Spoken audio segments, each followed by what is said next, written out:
E olha aí, criaturas. Outro país que devo eu te falar, anota aí. Anota aí o que eu vou dizer. Vai. Anota aí. Absolutismo na Inglaterra.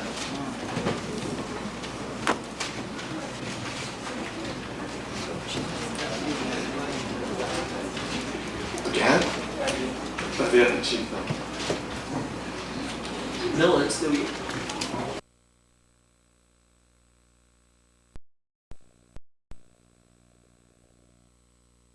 Sim, sim, sim, dei. Eu sempre dei. Sim, ficou bom? Você precisou escolher. Na última aula, foi ou não foi? Foi, né? Lembra? Lembra? Não. Anota aí, absolutismo na Inglaterra.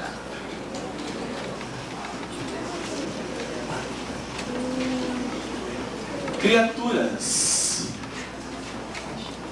Ai.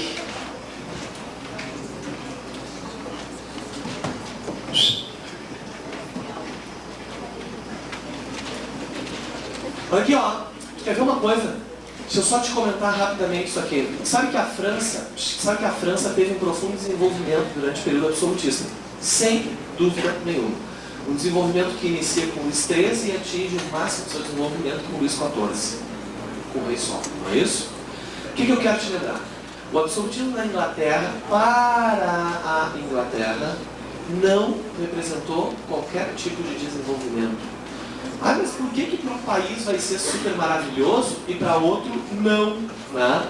Pelo seguinte, cada um desses dois países teve um desenvolvimento histórico diferente, não é isso? A Inglaterra, minha turma, olha aqui, se a gente chegar, vamos voltar, lembrando isso aqui para ti, se a gente voltar até o século XIII, passa até o século XIII, eu me lembro que eu cheguei a comentar contigo que lá no século XIII na Inglaterra, quando a gente falava de reforma protestante, lá no século XIII, ó, vem aqui, lá no século XIII a gente teve duas instituições de extrema importância criadas. Em 1215 tu teve, o que em que tu teve em 1215? Criada pelo João Sem Terra, rei inglês, ó, a Constituição ou a Carta Magna. Passa aqui, a Carta Magna. Tu quer ver uma coisa extremamente, de extrema importância? Ó, tu sabe que a Carta Magna, entre aí seus artigos, tem a total impossibilidade de um homem exercer o poder sozinho sobre a Inglaterra. A Carta Magna não permitia, portanto, que se desenvolvesse o poder de um homem dentro da Inglaterra. Perfeito? O que já vai ser totalmente uma instituição que se coloca contrário ao poder absolutista. Não é mesmo? No ano de 1258, tu teve a criação, ó, anotei, do parlamento. Quem é que comanda a Inglaterra hoje? O parlamento, é ou não é? É ou não é? Mas tem a rainha, tem ou não tem? Ok? E tem aquele rei, futuro rei, super drogado. Não tem escândalo na corte inglesa, sempre acontece isso. Lembra quando a Lady Di ainda era viva, que o Magrão escalou não sei o que para olhar, lembra isso? Ah, nossos deviam ser muito pequenos. O cara, olha a loucura do cara, foi preso, óbvio, né? Escalou lá para olhar ela trocando roupa. A Lady Di. Lady Di, cara, aquele... né? Ó, do Charlie, né? Coitado do Charlie, né, cara? Quem que é? Tirso. Não é Tirso, é Charlie. Vamos lá. Turma, ó. Ó, os caras estão vendo BBB. BBB, né? Acabou já? Bem feito. Coitado do BBB. Criaturas, olha aqui. Essas duas instituições, e aí vem a diferença. Tu quer ver uma coisa? Essas duas instituições aqui, ó, a gente falava o seguinte: no século XIII, tu tá no último século do movimento das cruzadas, não é? As cruzadas vão acontecer até o ano de 1270. Aqui no século XIII, a Inglaterra começa a modificar totalmente a sua política, porque a formação do parlamento e o desenvolvimento da Carta Magna trouxe uma característica diferente à política inglesa. Em qualquer outro país teve um momento que quem comandou o país foram os senhores feudais, né, que tinham seus poderes baseados na posse da terra, e dali por diante os reis que foram fortalecendo seus poderes. Aqui a Inglaterra teve um profundo, olha que eu anotei ali, equilíbrio de poder, tá, criaturas? Equilíbrio de poder entre o poder feudal e o poder real. Como assim? A partir desse século XIII, sempre em conjunto, aquela casa que representa o poder feudal, ou seja, o poder dos proprietários de terra, e aquela casa que representa o poder monárquico, não é? O poder real, certo?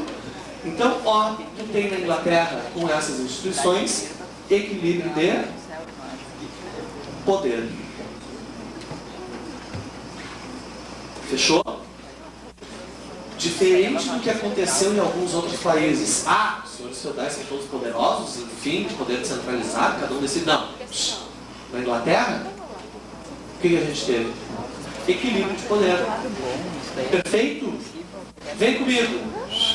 Este equilíbrio de poder, gurias, este equilíbrio de poder vai durar até este século, século XV, certo?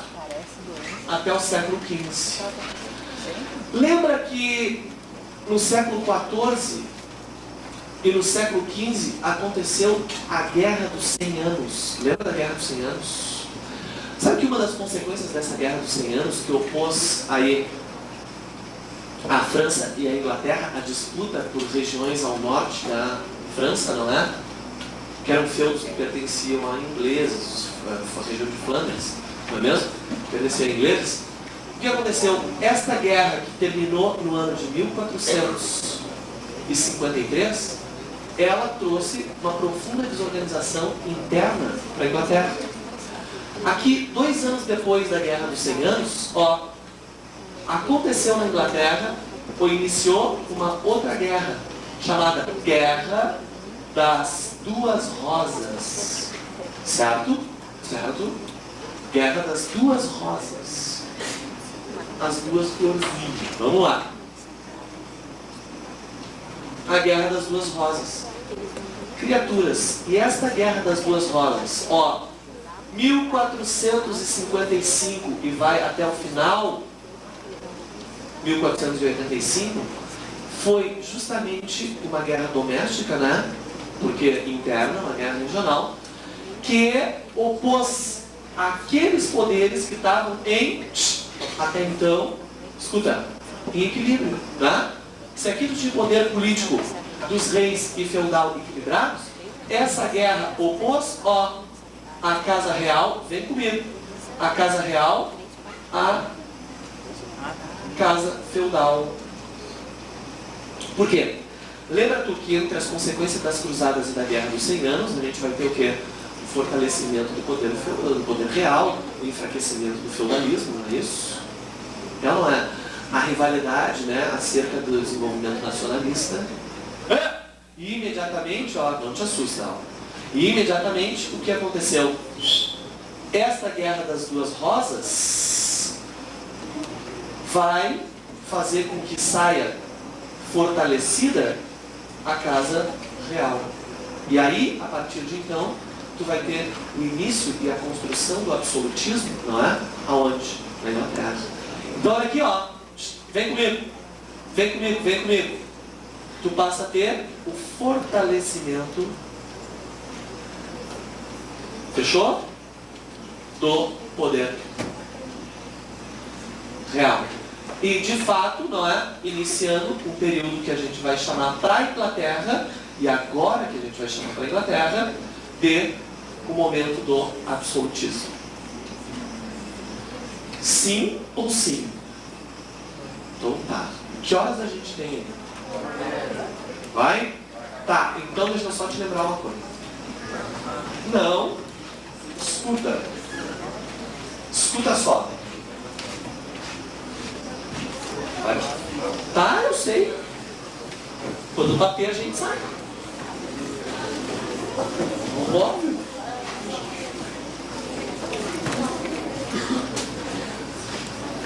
Franciele. E aí, Franciele? Tudo bem? Anota aí, ó. Só anotando. Dinastia Tudor. Se lá na França tu tem os Bourbons, uma dinastia representando o absolutismo, aqui tu vai ter duas. A dinastia Tudor e a dinastia dos Stuart. Não é a do ratinho, tá? Depois a gente fala delas. Até daqui a pouco. Tchau pra vocês.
Rolf, amor, os caras estão de sacanagem contigo aqui, ó, viu?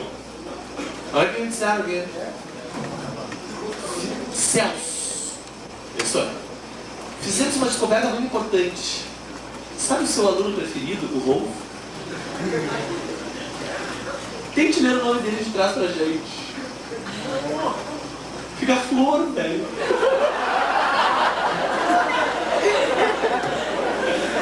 Ai, que sacanagem.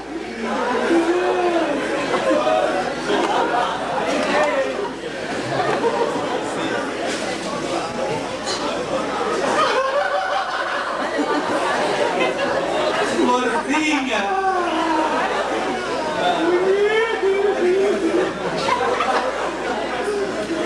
Até o William fez ao contrário, né? Ora, vocês também. Bando. Tá falando inglês, né? Então, pus. Ai. Ontem, pra quem não sabe, eu fiz aniversário.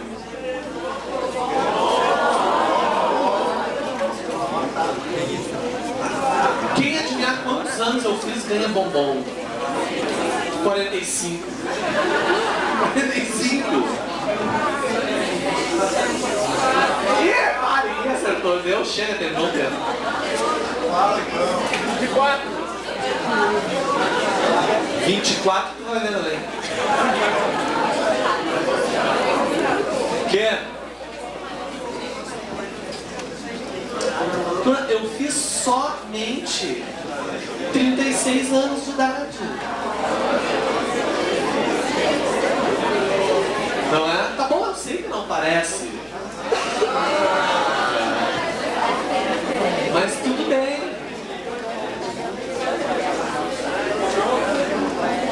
Hoje, né?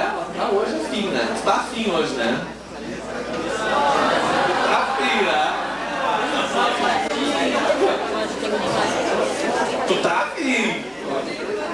sentido isso.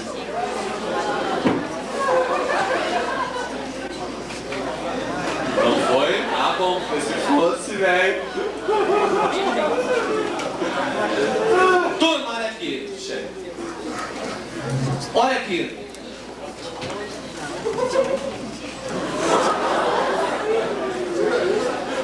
Quem foi a proprietária desse...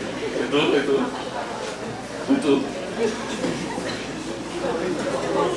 Quem te falou? Fala pra turma aí. Ela vai ou não vai falar? Fala. Quem te falou? Fala. Eu ouvi. Fala. Tu tá vermelha, Bruguete? Tadinha, vamos deixar ela envergonhada. Que isso? Mulheres ficam envergonhadas facilmente. Nós, homens, né, velho? Não ficamos. Dinastia Tudor. Turma, olha aqui. No ano de 1485 subiu ao poder ele. Foram 3 os reis, ó, aqui na dinastia Tudor. Tu sabe, a gente já falou de alguns deles, por exemplo. Este aqui é o Henrique VII, pai do Henrique VIII. Sabia? O que tu te lembra do Henrique VIII? O Henrique VIII foi com ele o momento que houve um rompimento com o papado, não é? Ou seja, com a igreja romana. Ele fundou uma nova religião na Inglaterra que foi o anglicanismo, não é mesmo? Muito bem. Tu tem então Henrique VII. Henrique, pus aqui pra ti, ó. Pus.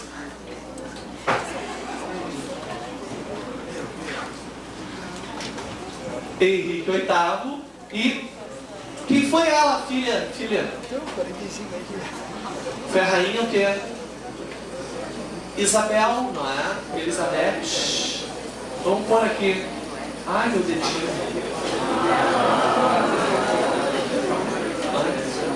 Ué? Tu é meio boiola, velho. Tu é meio boiola. Olha ele pra mim. Tu quer um bichinho?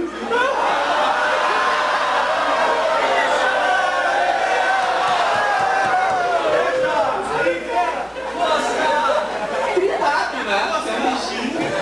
Rapaz. Turma, chegou. Olha aqui. Esquibado, né? Isso, né?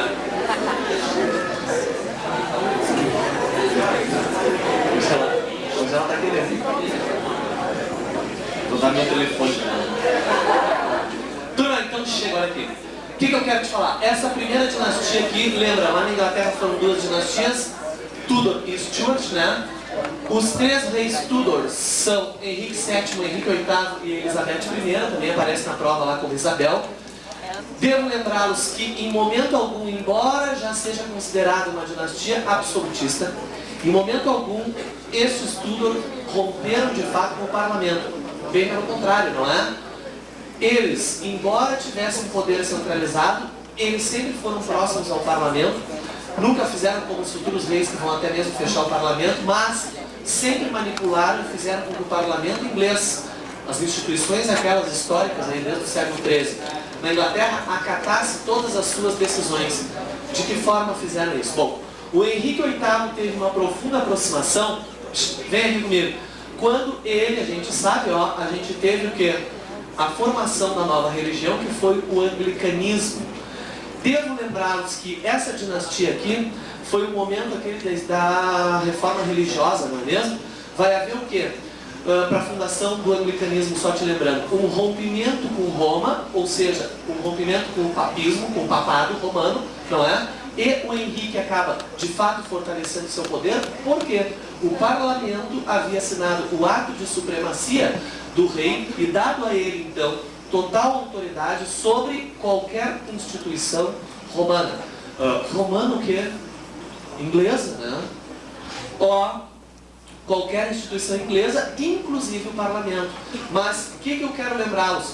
Nunca, seja Henrique VIII ou a Elizabeth I, foram completamente contrários ao poder parlamentar. O parlamento inglês, neste momento, ele funcionou e uma vez por mês ainda se reunia, não é? Junto com os reis, para quê? Para que os reis apresentassem suas propostas e o parlamento, naturalmente, não é? Aí aprovasse e tornasse então decisões para dentro da Inglaterra. Perfeito? O que a gente diz? É o início da dinastia Tudor, sim, do absolutismo? Claro que é, não é? Essa dinastia vai durar desde Henrique VII, a partir do ano de 1485, até o ano de 1603, não é isso? Então, tu quer ver uma coisa? É interessante a gente se lembrar que a Inglaterra ela vai ter esse problema que vai perpassar toda a história moderna, aí, que é o problema religioso, o qual até hoje, né, a Grã-Bretanha sofre com esse problema, que é o conflito entre católicos e protestantes. A gente vai ter aqui os futuros reis após Elizabeth, vão ser parte, né, e herdeiros aqui da família, ou herdeiros do trono aqui, parentes da Elizabeth, primo, que são o rei, né, que vai ser o rei lá da Escócia, não é mesmo? Então, com características completamente diferentes. Mas neste momento aqui, o que a gente tem? A gente teve o catolicismo, aqueles católicos, logo que o anglicanismo foi criado, né, e com o compromisso elisabetano de definitivamente unir os interesses calvinistas a esta religião fundada pelo pai dela, pelo Henrique VIII, imediatamente os católicos, neste momento aqui, eles acabaram indo para a França, não é mesmo? E, no momento seguinte, após a França, a gente vai ter o retorno, né, dos conflitos religiosos, porque os católicos eles acabam voltando da França para a Inglaterra. Né? Então, tu quer ver uma coisa? Este momento dessa dinastia, embora houve sim uma centralização política a partir de atos parlamentares, sobretudo com Henrique VIII, a Rainha Virgem, lembra da Rainha Virgem? Ah, mas no filme aquele de Elizabeth, ela não era virgem nada. Ela tinha. Tu lembra disso? Tu que tá afim, né? Então, ó, a Rainha Virgem, na verdade. Por que a Rainha Virgem? Tu sabe que antes dela teve a filha do Henrique VIII, que foi rainha, não é? Até 1558, num momento bem curto ali, de 53 a 58, a Blood Mary, ou a Maria Sanguinolenta. E o que aconteceu? A Maria Sanguinolenta era extremamente católica, porque filha, né, do Henrique VIII, aqui com a filha da corte espanhola. Portanto, a Espanha foi o país que fez o quê? Que defendeu o catolicismo ao extremo. Quando Elizabeth sobe ao poder, imediatamente a Espanha tenta por 3 vezes invadir a Inglaterra, né? E ela teve uma grande dificuldade de conter aí a invasão espanhola, mas por 3 vezes defendeu não só o americanismo, como a Inglaterra de uma invasão. Tá? Então aqui a gente tem, ó, só com esses aqui, vou pôr aqui para ti o início, né, turma, da centralização política. O início da centralização política, ou o início do absolutismo, certo? Mas, lembra, cuidado, estes aqui, sempre, eles conseguiram de uma forma ou de outra, uma manipulação, não é, do parlamento, para que o parlamento administrasse aí a partir dos seus interesses. De fato, em 1603, quando a Elizabeth I morreu, ó, coitadinha, quando morreu Elizabeth I, ela morreu por ser a Rainha Virgem, não deixou herdeiros. Dizem, né? Não sei. Aí tinha que falar com o médico dela. Médico de menina, para ver se ela era mesmo, né? Então, olha só. O que aconteceu? Quando em 1603 sai do poder, subiu esta, aqui sim, o verdadeiro momento absolutista, que foi, ó, a dinastia dos Stuart. Certo, minha turma? Quem é que vai assumir se a Elizabeth não deixou herdeiro? Justamente isso foi uma ideia dela. Por isso chamada Rainha Virgem. Não deixou herdeiro porque acreditou ela que após o seu reinado, jamais a Inglaterra precisaria de outro rei. Hoje, a Inglaterra, até hoje tem rei, né? Embora o poder seja totalmente aí, limitado. Turma, essa dinastia aqui foi... Como não tinha, ó, vem comigo, como não tinha um rei, um herdeiro direto, imediatamente o primo mais próximo, o parente mais próximo era o primo que era rei. O que houve? Estou ouvindo barulho aqui também. Acho que eu estou viajando. Ó, que era o rei da Escócia, portanto, Jaime I. Lembra, na Escócia ele era Jaime VI. É o mesmo rei. Jaime VI na Escócia é o Jaime I na Inglaterra. Certo? Vem comigo, vem comigo. Neste momento aqui, ó, o Jaime. Deixa eu só pôr para quem gosta de data aqui, 1625, né? Ali, 1603, 1625. Definitivamente a gente vai ter, aí sim, o verdadeiro momento, não é? De controle e centralização de poder nas mãos dos reis. O que aconteceu nesse momento? Bom, primeiro, vai ter, ó, uma profunda influência durante esse período aqui, né? Até mesmo porque ele era rei, ó, lá na Escócia, uma profunda influência do modo de vida escocês sendo adotado para o resto da Inglaterra, né? Então, influência, ó, escocesa. Perfeito? Outra coisa, durante Jaime I, tu tem um profundo rompimento com o parlamento inglês, certo? Duas coisas que tornaram-se problemáticas aqui para a Inglaterra. Lembra que eu cheguei a comentar contigo, e até foi há pouco tempo, ó, antes eu disse assim, ó, que a Carta Magna, a Constituição inglesa, não permitia, em um de seus artigos, que um homem concentrasse totalmente o poder. Esse poder sempre estaria aí, sendo ele legitimado pelo parlamento. Então o que vai acontecer? Com Jaime I, a gente tem, não é, em determinado momento, ó, o fechamento do parlamento inglês. Agora, que problema? Esse fechamento aqui não foi definitivo, claro, o parlamento volta a se reorganizar. Agora, tu quer ver o que está acontecendo? Que interesses estão sendo concentrados neste parlamento inglês, né? Olha aqui, o parlamento neste momento, ele representa os interesses daquela classe que está surgindo aí na Baixa Idade Média, não é? Que vai ser, lá na Baixa Idade Média surgiu, que vai ser aquilo que a gente chamaria de burguesia. Aqui nós vamos colocar, então, ó, na Inglaterra, o parlamento representa os interesses dos comerciantes. E a burguesia, tu sabe que num futuro aqui não muito distante, a burguesia tem justamente, vai buscar ideias de liberdade. O que este rei, o Jaime I, ele começa a desenvolver? Um profundo controle sobre a economia e taxa em impostos aqueles que continuam desenvolvendo suas atividades, não é, aí, comerciais. Então vai ter um profundo crescimento de impostos, aumentando. A dinastia anterior, a dinastia Tudor, levou para a nova dinastia uma profunda riqueza. A Inglaterra é um país extremamente, não é, aí, economicamente, em finanças desenvolvido. Aqui tu tem, portanto, ó, aumento de impostos, né, que era uma maneira de desenvolver aí um profundo luxuosismo que essa dinastia vai, então, criar, né? E tudo isso aqui acaba recaindo sobre quem? Essas classes aqui, assim como aconteceu na França, que vão ser as classes comerciantes. Então passa a haver um problema, que é justamente, né, uma ideia totalmente contrária, não só na política, mas na sociedade, que é de uma classe que está concentrada numa instituição que não mais passava a ser respeitada pelo rei. Esse é o problema que aconteceu na Inglaterra, tu quer ver? Ó, Carta Magna e Parlamento são instituições históricas, e os reis sempre respeitaram o Parlamento e a Carta Magna. Aconteceu que essa dinastia, sobretudo o Jaime I, passou por cima, nem se preocupou com a existência desse Parlamento. E imediatamente acabou concentrando poderes. Tá? O herdeiro e filho e herdeiro, né, do Jaime I foi o rei Carlos I, ou Charles I. Não é isso? Não é isso? Natural. Não, coitado, teve corrupção.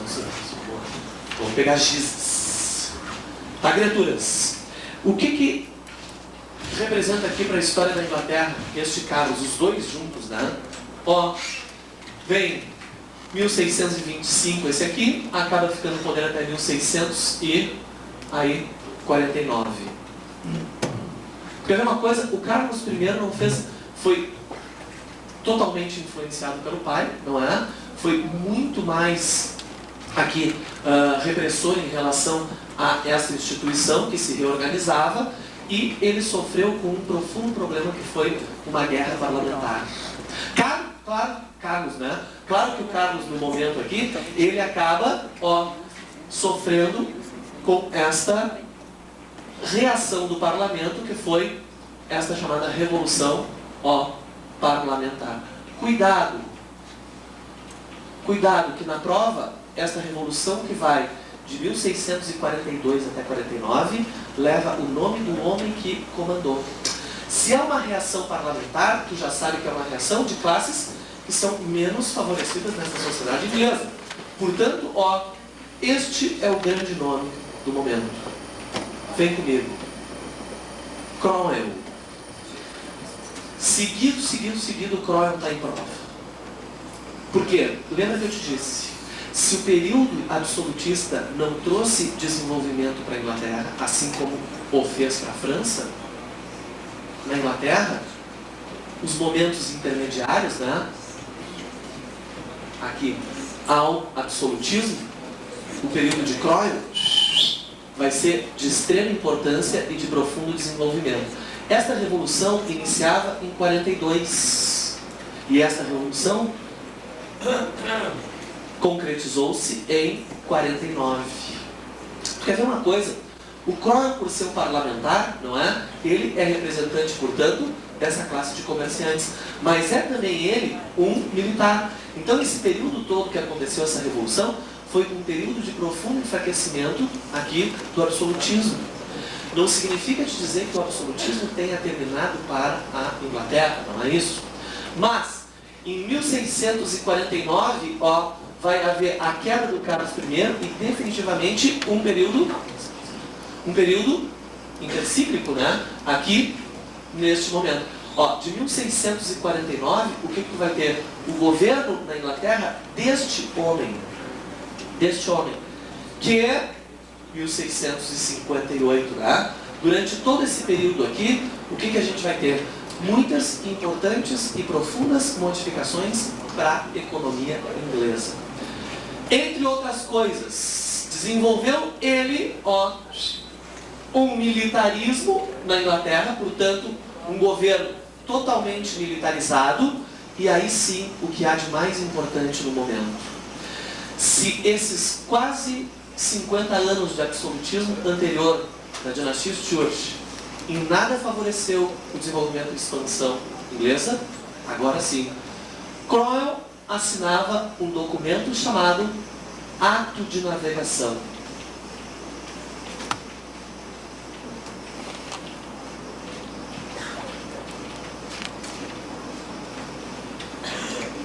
Certo? O que foi o ato de navegação? Ai, mas pensa bem, a Inglaterra já andava navegando por aí há muito tempo. Sim, é verdade. Mas, com o ato de navegação assinado neste momento aqui, por Cromwell, fez com que a Inglaterra definitivamente desse início à sua expansão naval. Certo? Ou seja, em outras palavras, a expansão naval representou a adoção. O ato de navegação para a Inglaterra representou o quê? A expansão, a adoção da ótica e da economia mercantilista para a Inglaterra, né? Então, o que vai ser o mercantilismo? O mercantilismo é justamente a economia deste momento, não é? Aí moderno, que é quanto mais colônias tiver, ou o país, não é? Mais poder representa, porque essas colônias vão vir e afluir todas as suas riquezas, não é mesmo? Então, aqui tu teve, ó, justamente com o ato de navegação, a adoção do mercantilismo. Tu quer te lembrar? Lembra uma coisa? Lá na França, o mercantilismo foi adotado justamente pelas cortes absolutistas, pelos Bourbons, né? Aqui na Inglaterra não. Foi justamente quando houve um rompimento com o absolutismo é que o mercantilismo vai ser adotado. E aí sim, o que? Ó, o desenvolvimento, não é, da Inglaterra e a transformação da Inglaterra num país que passava a caminhar em direção aí a uma profunda riqueza e o domínio que terá ao final desse século XVII sobre a economia e o comércio no mundo. Tá, turma? No ano de 1649, o Cromwell morreu. Ou melhor, 58, perdão. Tá aqui. 1658, o Cromwell morreu. Assumiu o filho dele. Sem a mínima importância para a história inglesa, embora a gente tenha que comentá-lo. O filho dele, os 2 anos que ficou no poder, de 58 a 60, foi um homem, um rei chamado, rei não, né? Um parlamentar chamado Ricardinho Cai Não Cai. uma bicha louca, tô falando sério, né? Me for, sabe? Diga, assim, que os 2 anos que teve no poder de 58 a 60, teve ameaçado de quê? Ameaçado de ser derrubado justamente pela recuperação da dinastia dos Stuart. No ano de 1660, o Ricardinho caiu, né? E aí, voltava ao poder, olha pra cá.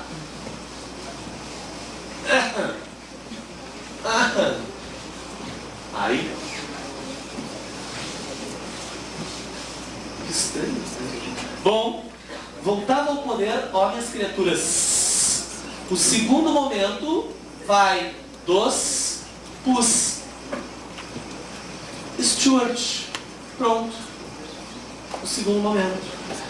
Em 1660,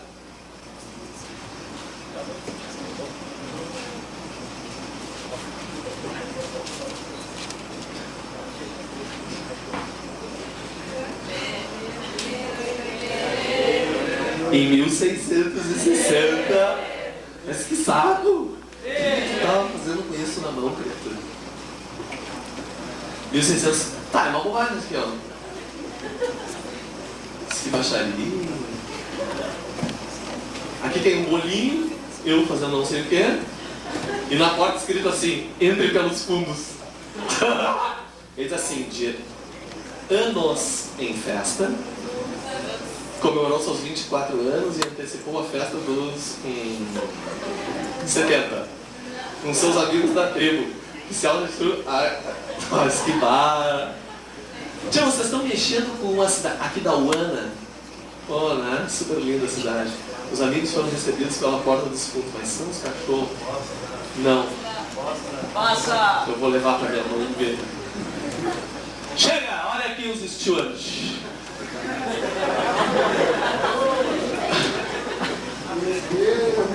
Deixa ali. Bora! Traz isso aqui, velho! Essa sacanagem.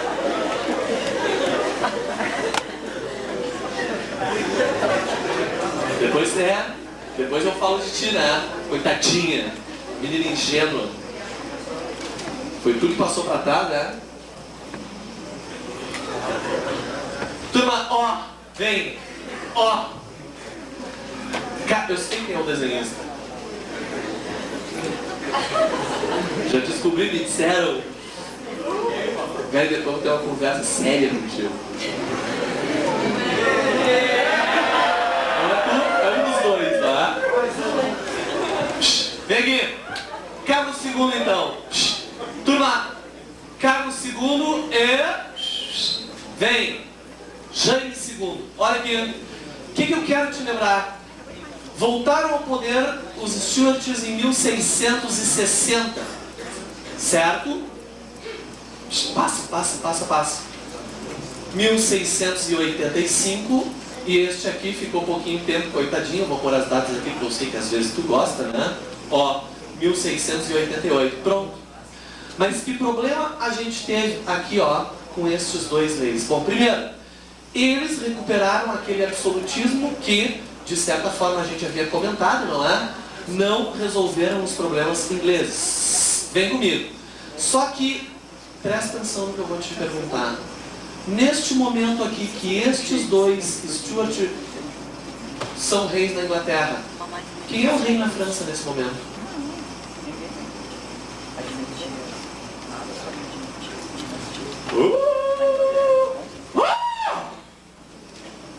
Que Napoleão! Imagina! Coitado! Aqui não tinha nenhum projeto espermatozoídico de Napoleão. Como é que eu sei? Tu sabe! Ó, Luís XIV, né? 1661, Luís XIV tomava o poder, o rei Sol, o mais centralista de todos eles. Vem comigo! O que aconteceu? Esses dois reis aqui têm o mínimo fundamento e critério para a história inglesa, não é? O que passou Carlos II a fazer? Vem comigo, ó. Acreditavam eles que sofreu uma profunda influência, anota aqui, influência da política francesa. Luís XIV, o rei francês, passou a ser exemplo de poder político para aí os ingleses. Tu sabe que não combinava, não é, as decisões na França pelo Luís XIV ser aplicadas na Inglaterra. O Carlos II começa justamente a fazer a tomar as mesmas decisões que o Luís XIV tomava em relação à França. Ele aqui fazia isso para a Inglaterra. Muito bem, então passaram a ter uma moral extremamente baixa, não é? Aqui neste parlamento, mesmo parlamento que há pouco fizeram uma revolução, passaram tantos Carlos II quanto James II a ser conhecidos como reis submissos ao rei francês. Não que eles, não é, por importação aí, o Luís XIV mandasse na Inglaterra, não é isso. Mas houve sim uma profunda submissão em decisões, não é? As decisões francesas. Porque acreditavam eles que a mesma coisa poderia resolver, sem dúvida, a Inglaterra. Erro fatal. Devo te lembrar que o século XVII também, com o retorno dos reis católicos, os Stuarts, né, católicos, não é? Sobretudo Jaime I, Carlos I, imediatamente trouxe uma outra parte, fez com que uma parte, né, de conflitos religiosos que vão nascer vão para suas colônias. Lembro vocês que no ano de 1607, o primeiro barquinho Mayflower saía da Inglaterra e ia desembarcar na América do Norte, dando início às colônias. Então foi no período dos Stuarts que a gente teve, né, sem dúvida nenhuma, aí, a criação daquelas colônias na América do Norte, que no futuro seriam os Estados Unidos. Vem aqui comigo, minha turma. O que eu quero te lembrar? No ano de 1688, mais uma vez, porque reis aqui absolutistas, né? Os Stuart, tanto a primeira fase quanto a segunda fase, esses reis Stuart vão sofrer com, aí sim, a definitiva revolução e dominação do parlamento. Né? Anotei. 1688, olha aqui, tu teve na Inglaterra, só um pouquinho, a Revolução, anota, gloriosa. A Revolução Gloriosa. Tá, já vamos ver. 1688, a Revolução Gloriosa. Aqui, minha turma, só lembrando a ti, essa submissão aqui às decisões francesas não significa dizer que o Luís XIV vai comandar a Inglaterra, não é isso. É que as mesmas decisões tomadas para a França pelo Luís XIV, estes reis aqui aplicavam para a Inglaterra, certo? E aí, imediatamente não ia combinar, porque a história, o desenvolvimento histórico e as instituições históricas francesas são completamente diferentes aqui da Inglaterra, né? Até porque o Luís XIV não serviu como exemplo, né? A não ser para a França, que deu certo, para os demais países, sobretudo para a Inglaterra, que possui um parlamento e uma constituição. Vem comigo! A Revolução Gloriosa, acontecida em 1688, vai ser justamente a definitiva revolução parlamentar e domínio parlamentar. É neste momento aqui, portanto, que a gente vai ter ele. Isso aí. Quem falou? Tu de novo. É assim que eu escrevo right. É o H antes do T. Ou T antes do H. Tá certo? Tá certo, a Pri disse que tá certo, eu acredito na Pri. Porque a Pri é muito boa em línguas estrangeiras. Pri, línguas estrangeiras. Deixa eu terminar de falar. Senão vocês já tudo pareciam, né? Culpa do Flor. Bill of Rights. Minha turma, vem. Olha aqui. Vem comigo. Que importância a gente teve isso aqui? A gente teve um ano, que foi o ano de 1998, olha só. Que tu estava lá bem feliz indo pro vestibular, né? E aí tu tentou todas. 1998, século passado. Tu tentou todas. Esse ano nunca vou ter que passar, né? Mas eu não sei nada da história inglesa, cara. Mas olha aqui. Vamos falar das duas então, já que foram 4 que fizeram exatamente a mesma questão. Tá, Magrão? Ó, vem. Que decisão a gente teve a partir de então com a assinatura desse documento? Ó, sendo uma revolução parlamentar, imediatamente decidiu a Inglaterra e o parlamento inglês, queridos, ó, manter a monarquia. Portanto, existe a monarquia, né? Na política tu vai ter na Inglaterra a monarquia, certo? Mas me diz uma coisa, foi a partir desta Revolução Gloriosa que ficou decidida essa nova política, né, que existe na Inglaterra até hoje. É deste documento que tu extraiu aquela frase que dizia o seguinte: o rei reina, mas não governa. Não é mesmo? É ou não é?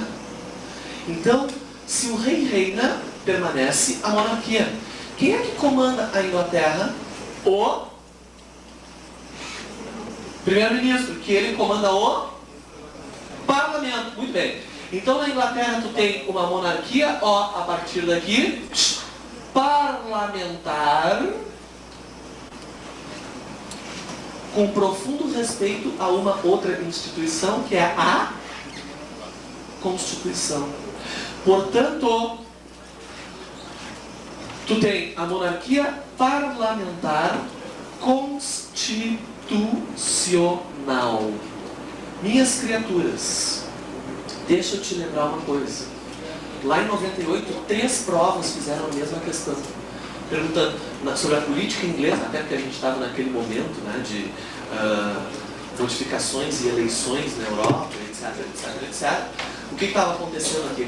Eles te perguntavam o seguinte, ó, o que aconteceu aí a partir desse momento?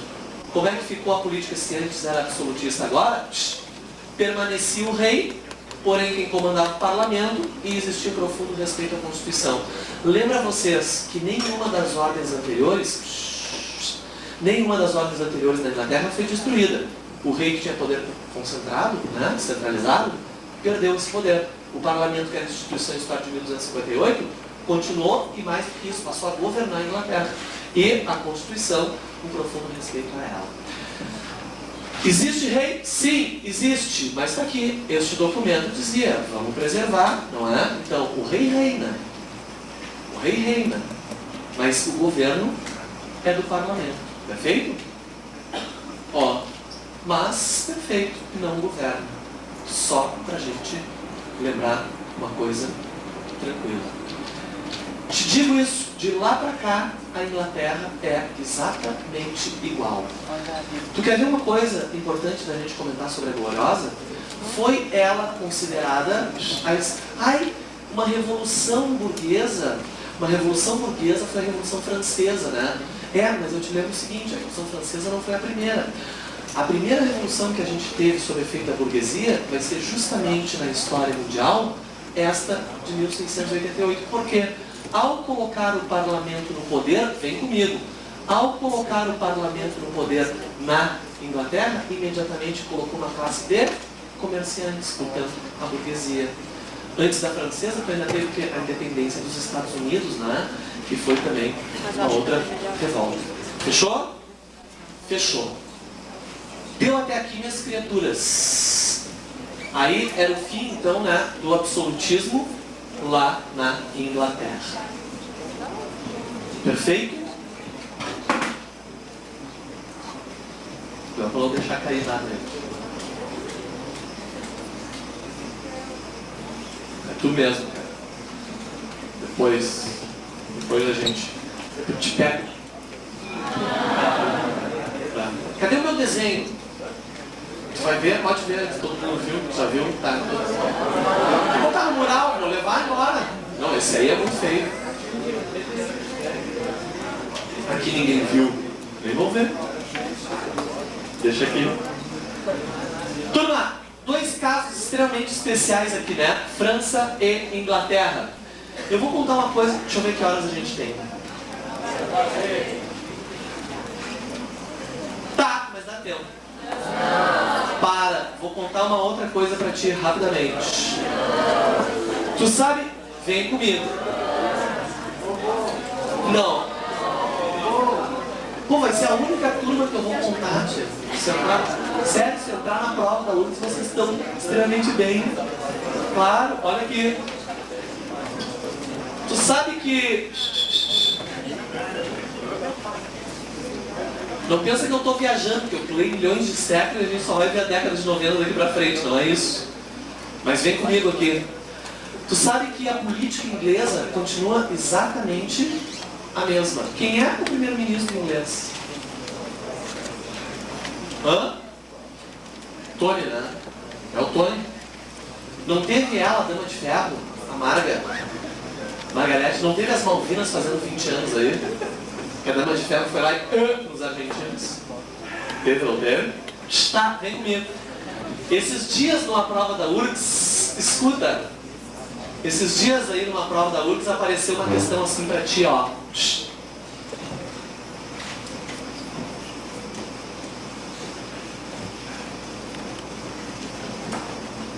Te perguntando o que era a onda rosa.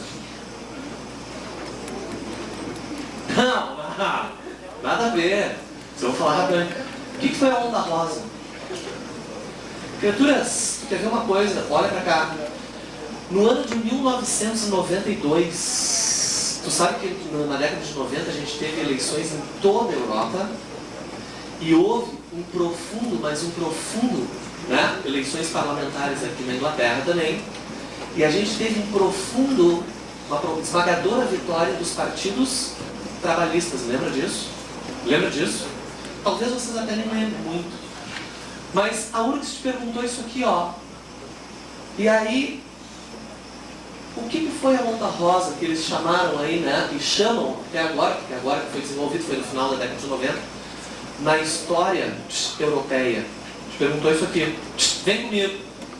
Tu quer ver uma coisa? Ó, no ano de 1992, é por isso que eu estou te falando, porque teve a eleição do Tony Blair, né?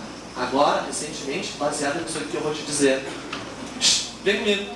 No ano de 1992, tu teve um tratado assinado entre os europeus, chamado, sabe qual?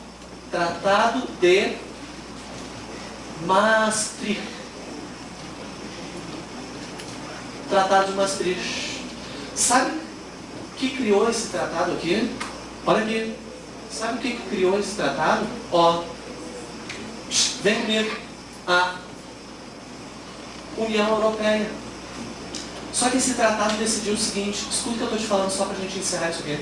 Escuta o que eu estou te falando. Esse tratado decidiu o seguinte, só pode fazer parte da União Europeia em 1992 isso. Todos aqueles países europeus que tiveram um índice de desemprego abaixo de 3%. Sabe quantos países europeus tinham índice de desemprego abaixo de 3% em 1992, quando esse tratado foi feito? Um apenas. E este um era Luxemburgo. Portanto, nenhum outro país poderia fazer parte da União Europeia. O que aconteceu?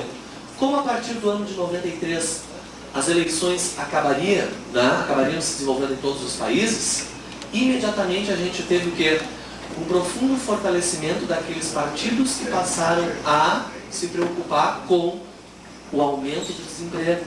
Então, este que é hoje aí o primeiro-ministro na Inglaterra, ó, o Tony, vem comigo, o Tony Blair, ele foi eleito por um partido, ó, totalmente ligado ao trabalhismo, certo?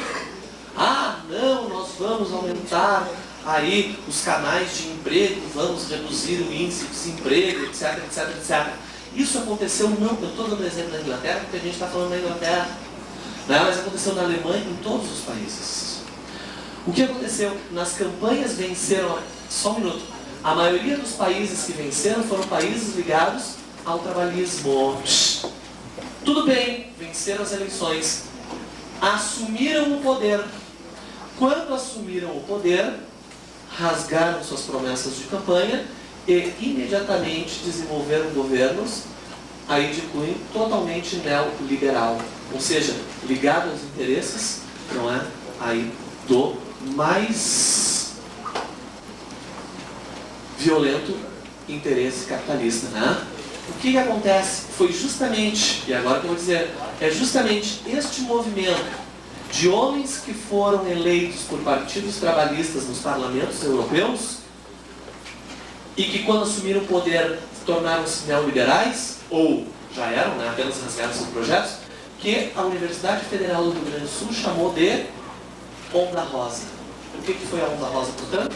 Tu é eleito com discurso e, quando tu assume, muda totalmente a sua característica. Por que eu te falei isso? Naturalmente que a gente está falando do parlamento inglês aqui, que definitivamente passava a comandar o primeiro-ministro. Tchau pra vocês, até mais.